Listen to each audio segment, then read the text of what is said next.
महाराष्ट्र और झारखंड विधानसभा के चुनाव का रिजल्ट आने से एक दिन पहले ही बड़ा राजनीतिक तूफान आ गया है। राहुल गांधी, मल्लिकार्जुन खड़गे और सुप्रिया श्रीनेत को 100 करोड़ रुपए का नोटिस भेजा गया है।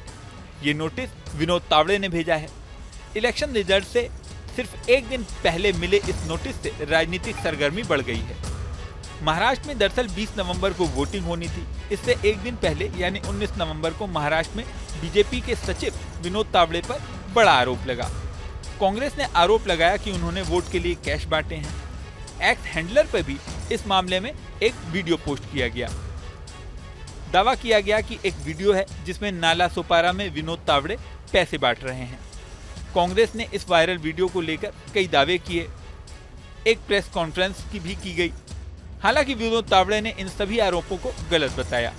उन्होंने कहा कि राहुल गांधी को बचपने वाले वक्तव्य देने से बचना चाहिए और होटल के सीसीटीवी फुटेज दिखाने चाहिए। उन्होंने यहाँ तक कहा कि मैं इतना बेवकूफ़ नहीं हूँ कि अपने विरोधियों के होटल में ही पैसे बांटने जाऊँ। हालांकि इन सारे विवादों के बीच 20 नवंबर को वोटिंग हो गई। 23 नवंबर को अब इलेक्शन काउंटिंग यानी रिजल्ट का दिन है। उससे सिर्फ एक दिन पहले यानी 22 नवंबर को ये नोटिस भेजा गया है। विनोद तावड़े की ओर से राहुल गांधी, मल्लिकार्जुन खड़गे और सुप्रिया श्रीनेत को मानहानि नोटिस भेजकर माफी की डिमांड की गई है।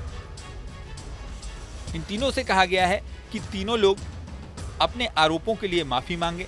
उस माफीनामे को कम से कम 3 अंग्रेजी अखबार में पब्लिश करवाएं। इसी के साथ हिंदी और मराठी के भी 3 न्यूज़पेपर में पब्लिश करवाएं। ऐसा नहीं करने पर 100 करोड़ के जुर्माने और 2 साल की जेल के लिए अदालत का दरवाजा खटखटाया जाएगा। बता दें कि मानहानि के मामले में अधिकतम 2 साल की सजा हो सकती है। अब इस नोटिस पर राहुल गांधी, मल्लिकार्जुन खड़गे और सुप्रिया श्रीनेत क्या जवाब देते हैं, किस तरह का एक्शन लेते हैं, इस पर लोगों की निगाहें लगी हुई हैं। सबसे बड़ी बात यह है कि ये सारी उठापटक इलेक्शन के रिजल्ट से सिर्फ एक दिन पहले हो रही है। महाराष्ट्र की राजनीति की पूरी बात करें तो महाराष्ट्र में महायुति और एमवीए इलेक्शन में आमने सामने हैं। एग्जिट पोल्स में भी कोई स्पष्ट तस्वीर सामने नहीं आ रही है। ज्यादातर एग्जिट पोल्स में महायुति को आगे बताया जा रहा है, लेकिन कई एग्जिट पोल्स में महाविकास अघाड़ी यानी एमवीए को भी जीतता हुआ बताया गया है।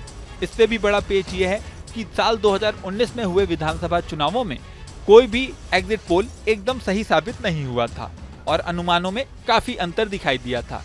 ऐसे में इस बार भी एग्जिट पोल को लेकर लोग बहुत ज्यादा श्योर नहीं हैं। अब शनिवार को यानी 23 नवंबर को रिजल्ट में क्या आता है।